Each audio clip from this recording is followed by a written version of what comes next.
Dolphins, so loved and respected, but tuna swim amongst them, so dolphins too are caught and killed. Years ago, these pictures prompted bans of this fishing method worldwide, but it still exists, and was recently even certified sustainable with an eco-label, the MSC. We all want the same thing. We want to see healthy, productive oceans, and we want to see seafood supplies safeguarded for this and future generations. Jose Luis Rodriguez catches squid with weirs. It's sustainable and ethical. He doesn't want the eco-label.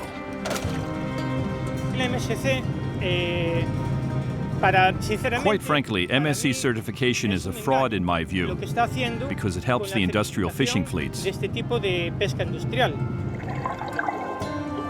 Sharks, protectors of the oceans. Millions of them killed for their fins, for shark fin soup.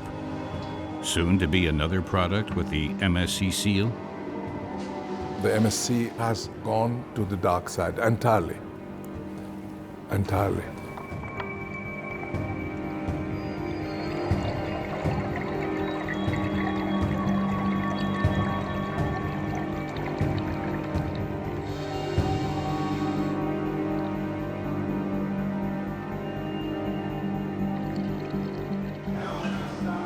What can I eat if I want to conserve life in the oceans? Many people eager to make the right choice rely on the blue logo of the MSC, the Marine Stewardship Council, the most widely propagated eco-label in the world. Entire supermarket chains now stock exclusively MSC-certified seafood products. I don't know much about the company itself, but it's great that there's any level of sort of standards that people are trying to encourage about sustainability and about, because we want to be around here and have more for our children as well. Do you buy MSC-certified products preferably? To be honest, yes, but I'm never sure if it makes any difference. You just have to believe. It's like with organic, it's a matter of faith. Somehow MSC has managed to convince me. Why do you trust them? Who do you think is behind it? Some kind of animal rights charity, or maybe a nature conservancy organization. Yes, the WWF is involved. Oh, well, that's not a bad sign. That does inspire trust. But how trustworthy is the WWF and food industry-founded seal of sustainability, really? We set off on a worldwide journey to find out. The Dutch company Ecofish fishes for plaice in the North Sea. Since 2009 with MSC certification. Ecofish protects fish stocks. Always has, even without the MSC label. So why did they pay a whole lot of money for the blue seal? We were in a very difficult situation because we heard a rumor that supermarkets wanted to retain the unsustainable fish from the shops. And this gave us the sign that we had to change. So you were unsustainable? Well, I won't say that. We are not unsustainable, but we were not certified. Certification is only to prove that you are sustainable. But it won't say if you are not certified that you are not sustainable. I have proven that we are working on the right way. And to prove this, we can use also the MSC. But if you see the MSC, then the discussion stops. An eco-label to pacify consumers? How good are the MSC standards really? Fish stocks must not be endangered. That's the first MSC standard. Here, it is upheld. North Sea plaice stocks are stable, but there's more to certification than that. The fishery is not supposed to use methods that damage the ocean ecosystem, but the Ecofish vessels also use dragnets like these. They are controversial.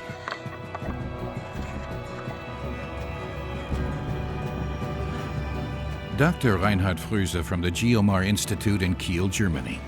The marine biologist supported the MSC for years, but then he studied 130 certified fisheries and discovered 1/3 of the stocks were overfished, and many used methods that damaged the ecosystem. Bottom trawl fishing has the worst impacts of all, because you really drag a heavy chain with metal otterboards very wide across the seafloor, and basically you destroy everything in its path. Bottom trawling is also stupid because it destroys the nursery areas of the young fish.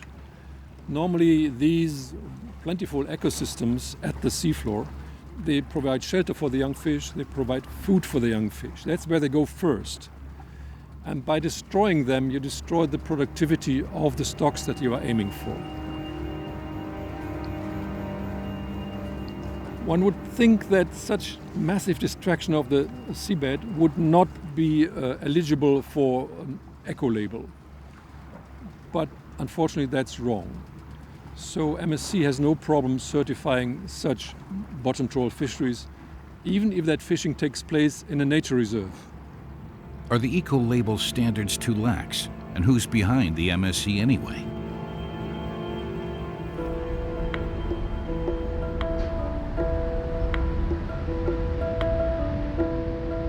A prime address in London, seat of the MSC head office worldwide. Rupert Howes is the chief executive. MSC is the most widespread eco-label for fish worldwide. Global food giant Unilever and the WWF co-initiated the program in 1997 in response to a dramatic reduction in fish stocks. 12% of the global commercial catch now bears the MSC seal. That's thousands of certified fishing companies. Rupert Howes doesn't want the standards to be overly strict. Is it about aiming for ever greater perfection for the top 10% of performing fisheries, or is it about engaging Asian trash fisheries, overfished fisheries, fisheries with no management whatsoever, to try and bring them up to a standard that means they might be able to sustain livelihoods, feed people, and be there into the future? I think there's a danger of expectations of perfection losing sight of the absolute challenge of shifting the entire global oceans onto a sustainable footing. How's ambitious goal?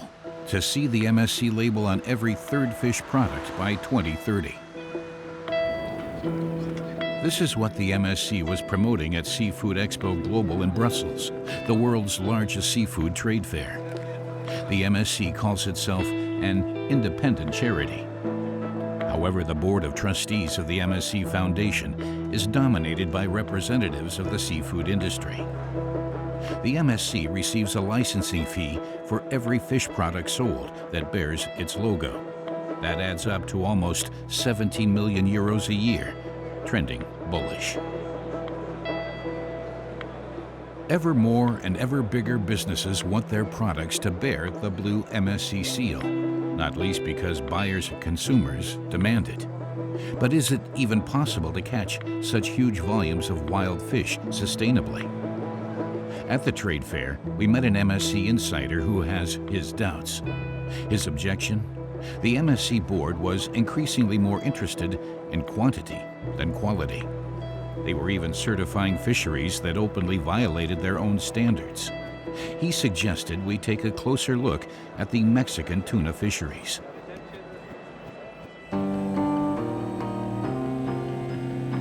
A dolphin hunt in the Pacific off the coast of Mexico with helicopters and speedboats. Amongst the dolphins swim the tuna that the fishermen are actually after. They form a feeding aggregation with the dolphins. When the dolphins are finally exhausted, a purse seine net is dropped and drawn closed. This type of fishing recently received MSC certification. The industry asserts, we let the dolphins go. But do they? We went to the States to meet up with Sam Labudi. He now does renaturation work at home in the Midwestern forests. 30 years ago, he was the first to document on video the slaughter of the dolphins with the same fishing method. His images led to a worldwide boycott of Mexican tuna. Most Americans had never heard about this fishery. And even though it had been around for 30 years and had killed an estimated 8 to 10 million dolphins simply to deliver cheap tuna, primarily for American consumers, there were no pictures. None to speak of. And the only viable option for documenting this fishery and what was happening with dolphins was to go undercover on board a foreign vessel as a crew member. Okay guys, make it good. I was a really good cook, and so they loved me.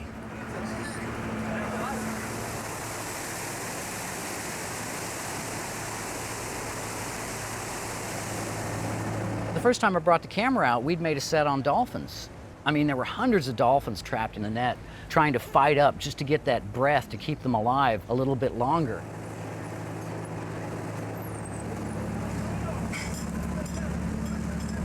My job was to untangle the dead dolphins out of the net that had been caught and crushed through the power block. We killed hundreds that day.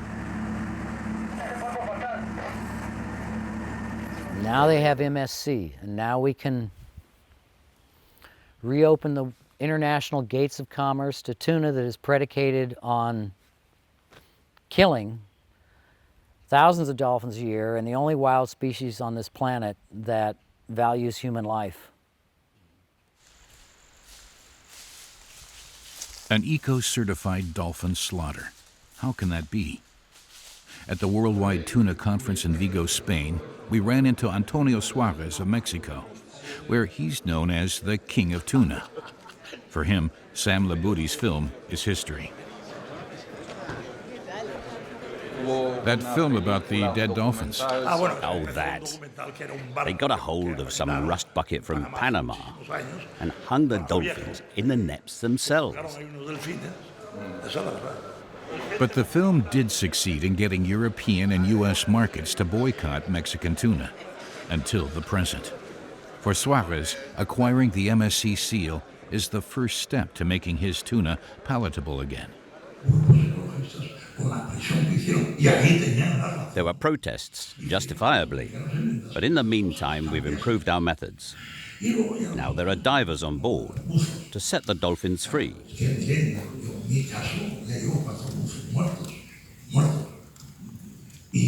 One of my divers lost his life in the process, trying to save the life of a single dolphin. That's how we are. That's what we fight for. I will not go down in history as the great dolphin killer.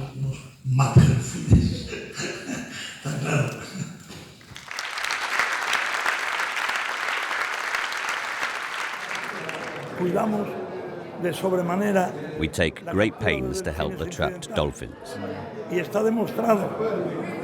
That is proven by the MSC too, which doesn't just certify anybody who comes along. They assessed us for 3 years. Are all the dolphins safe? Yes, all of them. Almost all. Now they say we are stressing them. Well, I think the sharks stress them too, and the whales. Are the dolphins really better protected today than they were 30 years ago when Sam Labuti was on board? A recent video by a Mexican diver. Here, dolphins are, in fact, freed from the nets, but that doesn't always pan out. Dolphins are heavy. Some get tangled up and drown. Some get injured and die later on. Though according to MSC standards, the hunting and killing of mammals as a fishing method is forbidden in principle. The Mexican tuna fishery has recently received certification.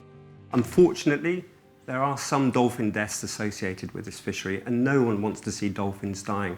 On their journey towards entering MSC certification, the Mexicans have worked incredibly hard, developing new gear and new approaches to fishing.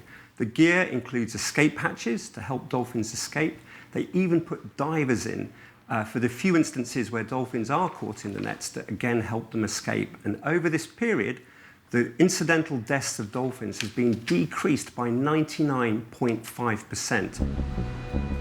So, It's smooth sailing after all? According to the MSC, only 482 dolphins were now dying on certified Mexican ships a year. What to believe? We headed for Mexico. Labudi had thought long and hard before joining us. It was his film, after all, that had caused the Mexican tuna industry to lose millions at its most important markets.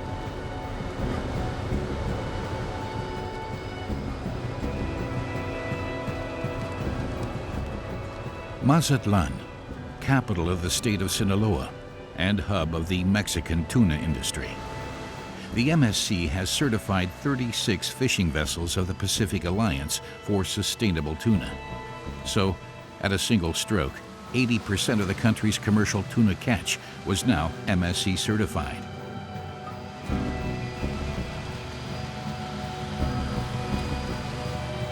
On our way to investigate in Port Tuna, we passed the modest vessels of the coastal fishermen who fight for survival in waters that have been fished dry.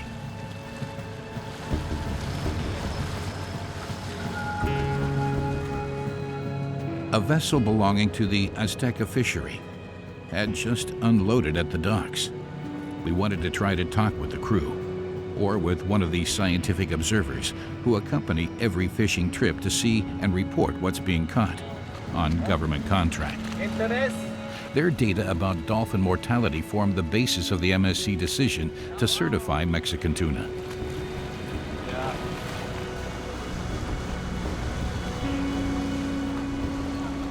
But before we could make contact, security appeared on the scene.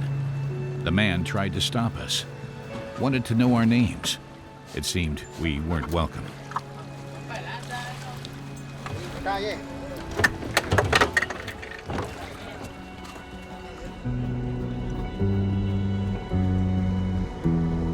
The next try, we set off to pay a visit to Fidemar, the Mexican trust company responsible for deploying the observers and evaluating their data. Their office was supposed to be in this neighborhood, but even with the help of a local taxi driver, we couldn't find the place. No one here had ever heard of the organization. Apparently, the address on their website was wrong. Voy a preguntar. Aquí.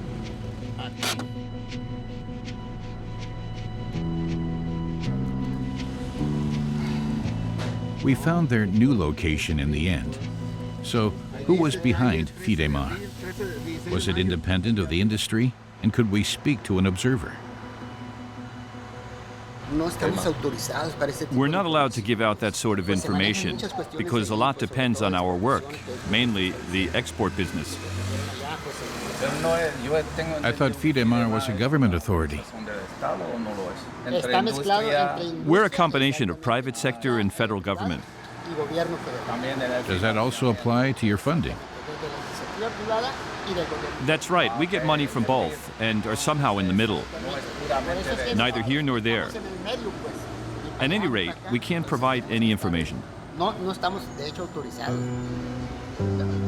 We did manage to find out from Fidemar that during the MSC assessment, the observers had been asked to take part in a survey, albeit anonymously. Sam Labudi put in a call to the Earth Island Institute in San Diego. As a stakeholder, it had raised an objection to the certification, in vain. I heard tell of a independent survey of observers that was done. I don't know who asked for it or requested it, but it was an online survey in Spanish and English for observers in the Mexican program to participate in.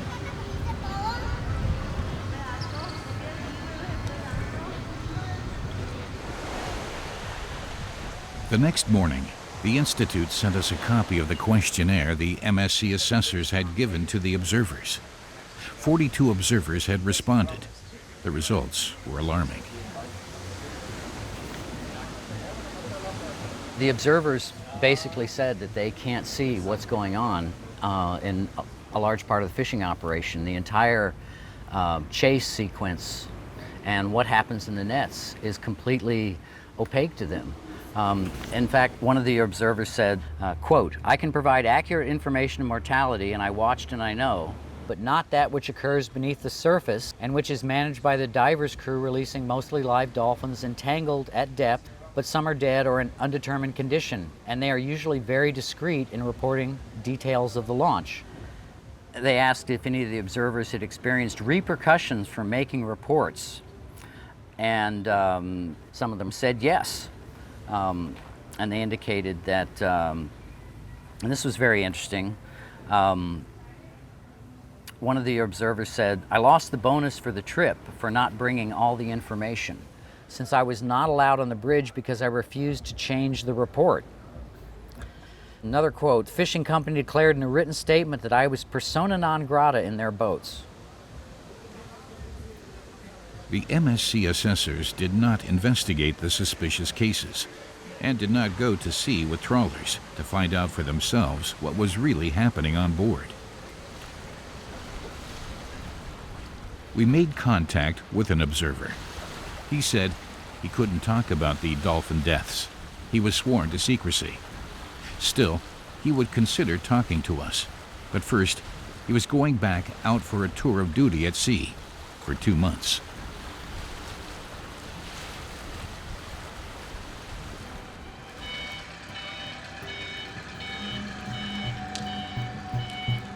Vigo, Spain, Europe's largest fishing port, scene of one of the most controversial MSC assessment processes. This ship had just returned from a fishing voyage in the North Atlantic. The cargo coming out of the hold looked a lot like shark. The owners didn't want us to film the discharge of the cargo and sent the harbor police to put a stop to our film work, although we had a permit from the Port Authority to shoot there. We were only allowed to turn the cameras on again inside the auction hall.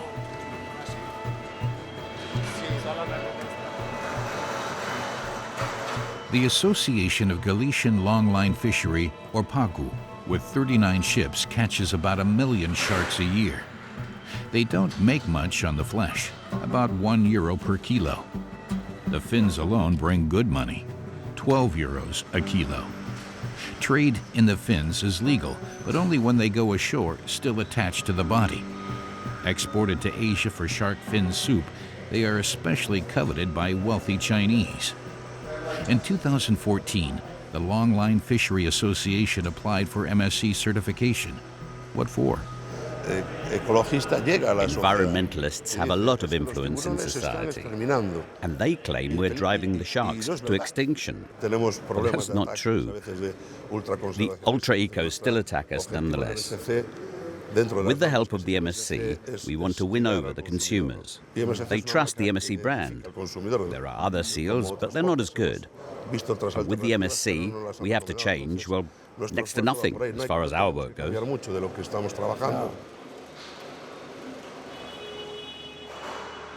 At 75% of the total catch, shark is the main business of the Galician Association. Yet they applied for MSC certification for swordfish only, a minor portion of the catch. The assessors then designated the main catch, shark, as merely retained bycatch. A good deal for the shark hunters. MSC protection rules aren't so strict for shark as bycatch. Many marine conservationists fear that shark stocks in the Atlantic are already endangered.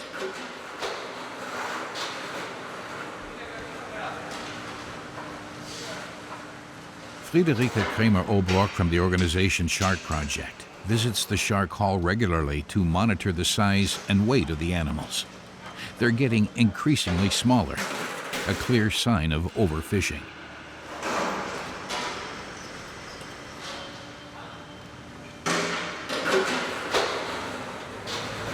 You also see very many juvenile mako sharks here, which is simply a sellout of the North Atlantic. Why do fishermen do such a thing? To make money. The fins, they're the gold of the oceans. Why would the MSC certify this? The assessments are not carried out by the MSC itself, but by external commercial assessors, in this case Bureau Veritas. The fisheries are allowed to choose the certification agency themselves and also pay their assessors directly. So how independent were the inspectors from this company? The assessment report initially admits that overfishing occurring could not be ruled out. Yet a few pages on we read, the stock is unlikely to be overfished. And the final assessment. This fishery should be certified according to the MSC standard.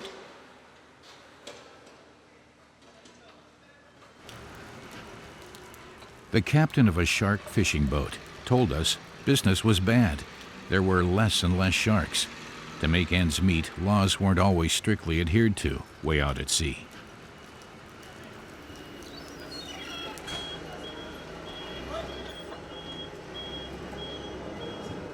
Sharks are key to maintaining the ecological balance of the oceans.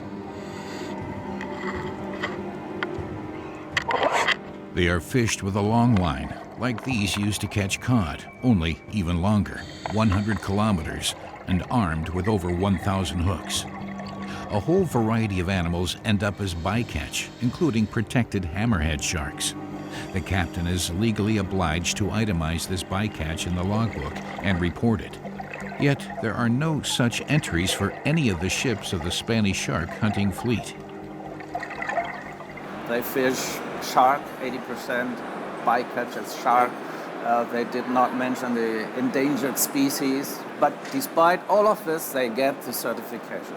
It's in vain to be stakeholders. Some think like this. Some do, but because a particular NGO or industry member or government in some cases doesn't get the outcome they want from an objection process, does that mean the objection process outcome was wrong? There are differences of opinions. Now, the beauty of the MSC process is it builds in a requirement for transparency and stakeholder input. There has to be an annual surveillance audit. When NGOs get new evidence, they can bring it to the attention of certifiers. As I said, every 5 years, we have a standards review, and that sometimes increases the standard in the light of new information and adoption by management agencies, and this builds in continual improvement. A blue shark being heaved on board. Images recorded by a crew member of the Nuevo Ceres, one of these ships assessed for MSC certification, found on YouTube. What's shown here is banned on European ships. The fins are cut off on board. It's called finning.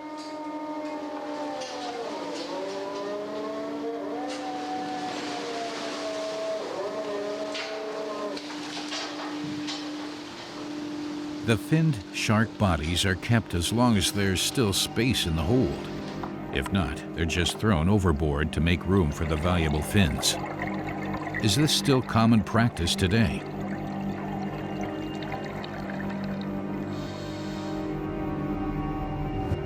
We decided to investigate for ourselves and followed the course of the Playa del Ril, another MSC assessed ship. It calls regularly at the port of Montevideo, Uruguay, a popular transshipment point for shark fins. We were unable to secure a permit to shoot in the harbor. Secretly filmed in June 2017. The cargo consists of frozen shark. Clear to see, the bodies are all finless. We checked the ship again on its next return. The same story. But what was in the white sacks being unloaded by the ton? A ship's officer experienced in the shark trade let us in on the secret. The sacks are full of fins. That's illegal. They have to be on the body. Like this is not allowed. Are you sure it's fins in there? Yes, some of them are even sticking out of the sacks. Here. But the Uruguayan harbor police must notice that too. Of course, but that doesn't bother them. In countries like that, they think, if we search a ship and slap a fine on them, they'll never come back to our harbor again. I've done it myself, but that was in Namibia. We had 80 tons of shark on board. That means 8 tons of fins at most. But I had 10 tons on board. So I hid the extra 2 tons of fins in the ship.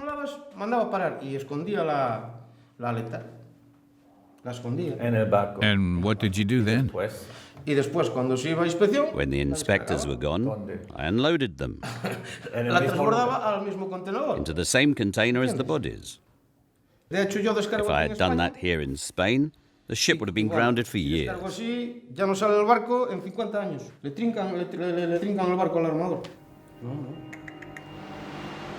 But how could assessors possibly deem a fishery like this worthy of MSC certification?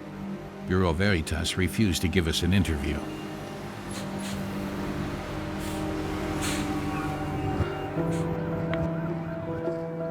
Vancouver, Canada. We hope to get an answer from Dr. Daniel Pauly. He's the director of the Institute for the Oceans and Fisheries and had helped found the MSC in 1997.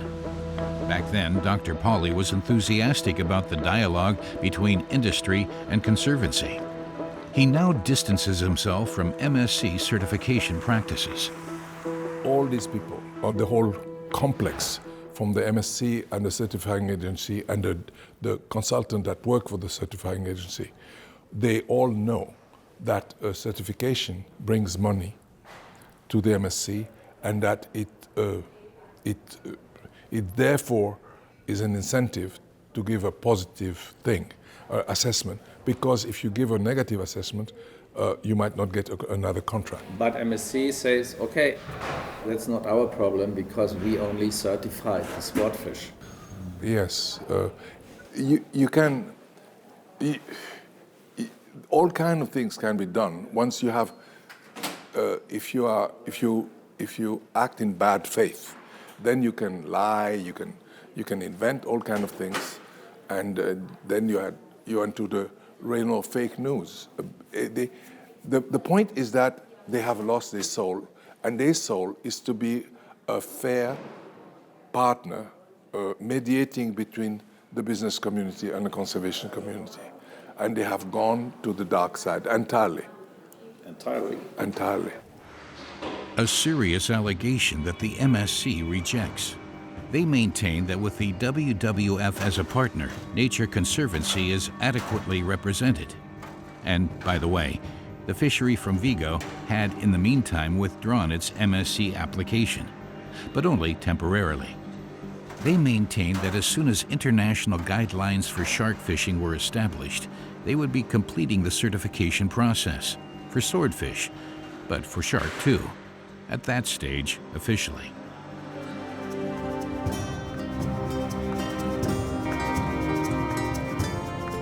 Galicia, Spain is the beat of the traditional coastal fishermen. José Luis Rodriguez is a squid fisher and president of the Association of Galician Small Fisheries. He lives from the ocean, does not endanger stocks, and has as good as no bycatch. This is what you'd expect to find behind an eco-label for sustainable fishery. But contrary to the shark fishermen, José Luis Rodriguez doesn't want the MSC seal.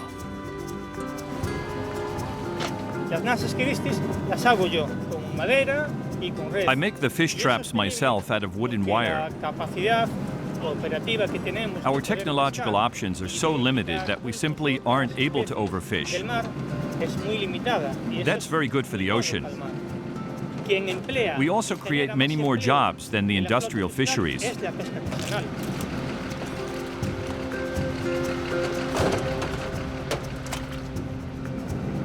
The MSC invited us and we met with them. They want to certify some of the species here. But we severed our ties with them because they were also negotiating with the industrial fleet owners about the same fish stocks.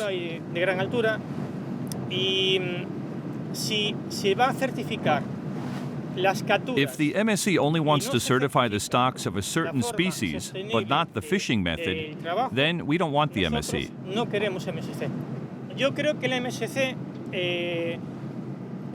Quite frankly, in my view, the MSC is a fraud that helps the industrial fishing fleets. The consumers are completely unaware of that.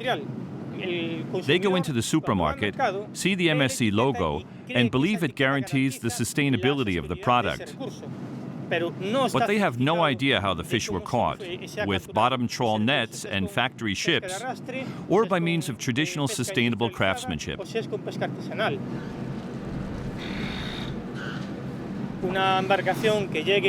This ship here drops several thousand tons. Wherever they fish on the planet, it will soon be the end of the line for the species they catch. It took almost a week to discharge this whole load of tuna from the Indian Ocean. Spain's tuna armada is one of the world's largest. It's subsidized by the European Union to help counter the Chinese competition. This gives rise to enormous overcapacities. The MSC is fully on board for the tuna boom and is currently busy certifying the first big tuna fleets.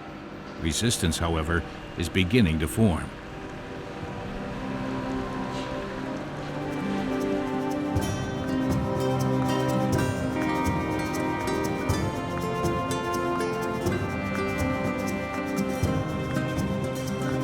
For example, in the Azores. One man, one hook, one fish. That's how the pole and line fishermen have worked for generations. Try as they might, they can never fish away more than 20% of a school of tuna fish. The school can then recover. The big industrial ships, on the other hand, annihilate the entire school. There's not much left for them, lament the traditional pole and line fishermen.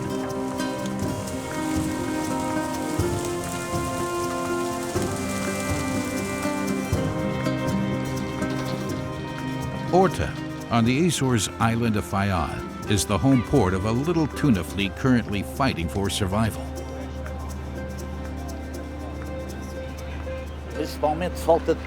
Very few fish come here anymore. Several years back, there were many more. In my opinion, the big ships with their huge purse seine nets are to blame. They fish up everything. That method of fishing kills the offspring in particular, which means the next generation of tuna fish. Last year we caught 343 tons. Per seiner can catch probably 2,000 tons in one roll, probably. And then there's another issue. It's probably he was going to say that. It's that we have working in Azores something like 545 men on board, and a per seiner only have 30 men on board. So you can see this is not sustainability.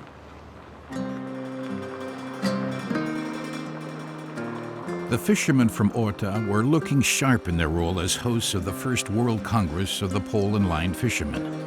Delegates from Asia, Africa, and Europe had come to unite in resistance to the plunder of the world's oceans. Most people at this gathering no longer trusted the MSC. The MSC says they support sustainable artisan fishery. To be honest, the MSC is a complete sham, just there to put window dressing on the companies that absolutely do not work sustainably. There is nothing more sustainable than us pole fishermen. One man, one hook. We're being liquidated. Soon we won't exist anymore. And then just a few will divide up the oceans amongst themselves. Despite disappointment about the MSC seal, even some of these pole fishermen wanted to have it. They won't be able to sell their wares in Europe otherwise. The fishermen of the Maldives in the Indian Ocean are already certified. Yeah, MSC certified our fishery, but we are struggling because if port and line fishery, like sustainably, speaking its sustainability is one of the very cleanest and greenest, is equal to also eco-labeled, same certificate carrying or logo carrying products from trawling, for example, or persening on schools with dolphins and catching juveniles as well as other fish. I think the consumers should be able to know what is actually an eco-label. Back in Mexico, we'd had a call. Our observer contact had returned from another long fishing trip. Would he talk with us? How many dolphins were really dying during MSC-certified tuna fishing operations in the Pacific? We waited in the fishing harbor for a contact man. The observer had accepted as an intermediary.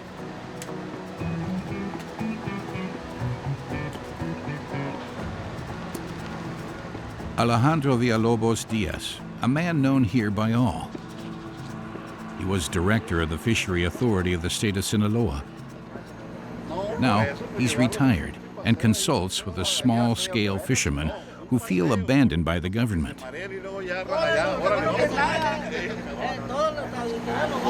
Soon, thousands here will be unemployed. And there will be many dead in robberies. How are the people supposed to survive? In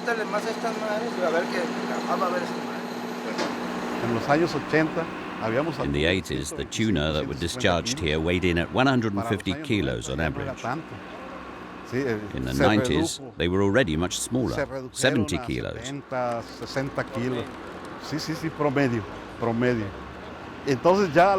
in the 2000s, they weigh just 25 to 30 kilos, very many juveniles. The MSC assessors can say what they will. If this keeps up, it will eventually lead to the extinction of tuna fish.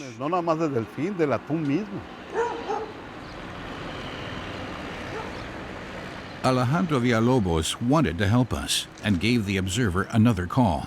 But he had gotten cold feet, wasn't prepared to talk to us after all. Listen, they just want to talk to you. We could meet them for breakfast. What do you think? There won't be any cameras. No one will know your name. Yes. Yes, I understand that. Take care.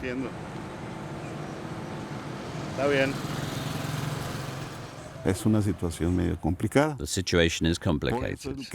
He said he had to sign a confidentiality agreement.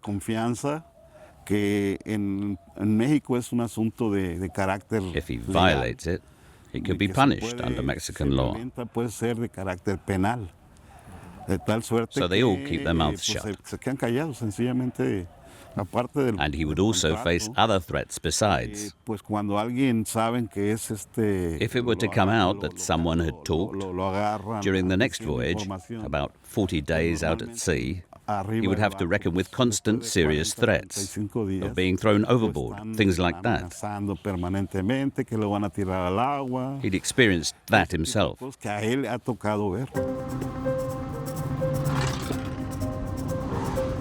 Then we got good news for a change. An invitation from Manzanillo, 500 kilometers to the south, to see Antonio Suarez, the king of tuna, whom we'd met at the conference in Vigo. He said he'd allow us to shoot in the harbor of his tuna factory, part of Suarez's holding company, Grupo Mar.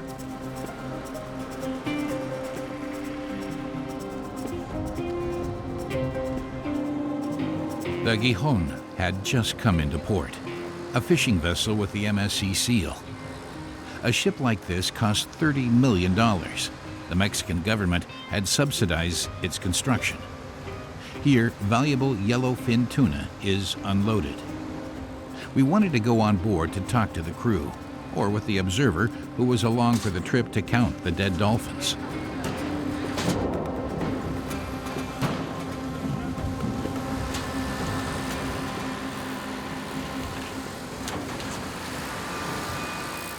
But the company's press officer said, out of the question. In the end, we were allowed to interview the captain, Jose.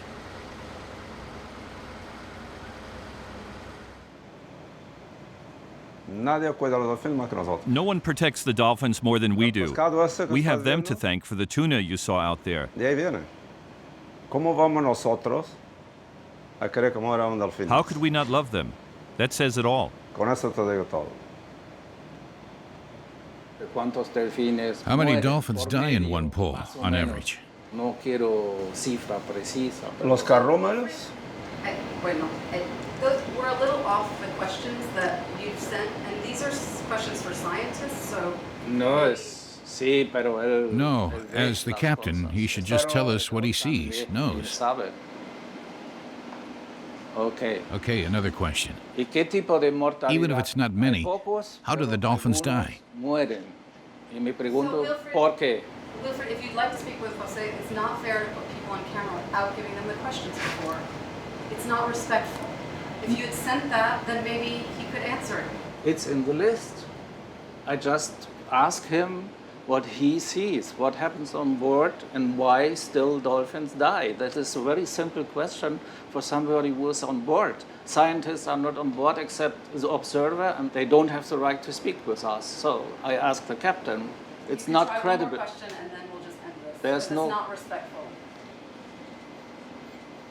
If dolphins injure themselves in the net, what happens to them? I wouldn't know that, but my people down in the nets do everything possible to save the dolphins. You're not asking any of the questions that were on the list. Nada más.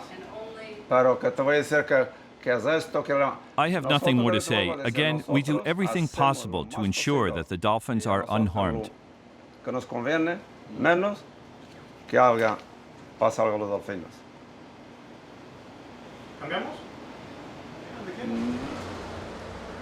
The press officer turned on her heel and marched off.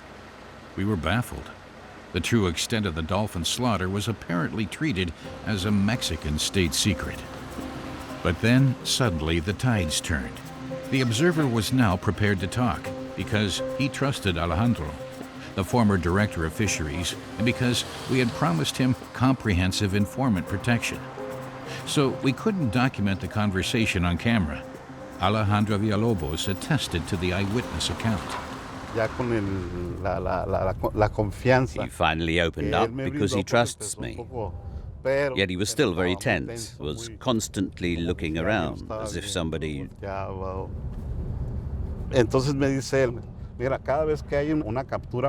Then he said, "Look, this is how it works. Every time many dolphins are killed, we keep quiet about it.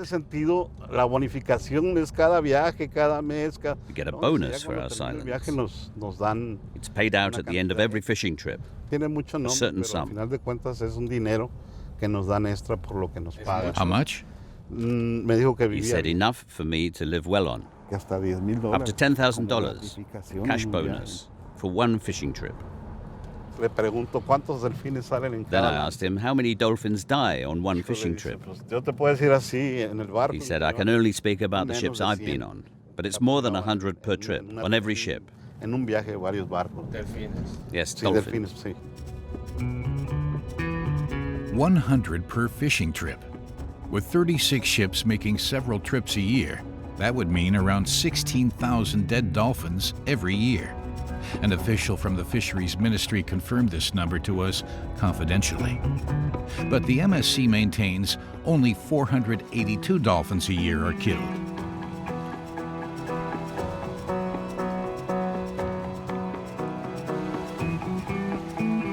Observers themselves have reported that they are intimidated or bribed.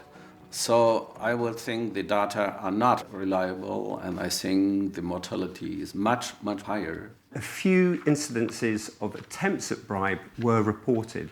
The certifier has to take this into account, has to consider whether this could have influenced the scores, and if they have any doubts, they can conduct an immediate investigation. As far as we're aware, there was no evidence of bribes actually being accepted. The MSC remains adamant. Collaborating with industry was the best way to arrive at strong and sustainable fishery practices. MSC would like to bring fisheries into the programme and then relies on the independent assessment to determine whether or not it is sustainable. We have no preconceived ideas of what is or what isn't, but we have a growing evidence base, over 1,200 individual improvements that have been delivered by fisheries around the world, that certification can lead to real and lasting changes in the way our oceans are fished. We have to be open to all fisheries, with the exception of those fisheries using explosives and poisons, because clearly it's hard to imagine how such an approach to fishing could be sustainable. Our impression at the end of our journey through the world of the MSC. In practice, the stated standards of the Ecolabel are interpreted quite loosely. The MSC certifies both well-managed fisheries as well as those that ravage the seas and destroy marine ecosystems.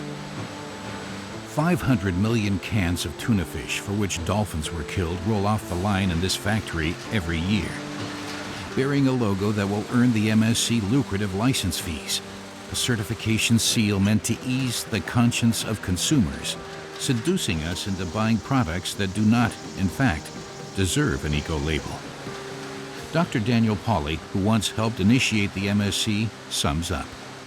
The MSC has two groups that it's supposed to represent, industry and conservation, and it doesn't represent both groups. It was created to do that, but it doesn't. So it has been captured. And nobody had anticipated that the MSC would be captured by industry. That's the only thing that explains the MSC behavior. Otherwise, you have to assume that they are stupid or that they are nasty. I don't think that they are stupid, and they are not nasty either. They have been captured.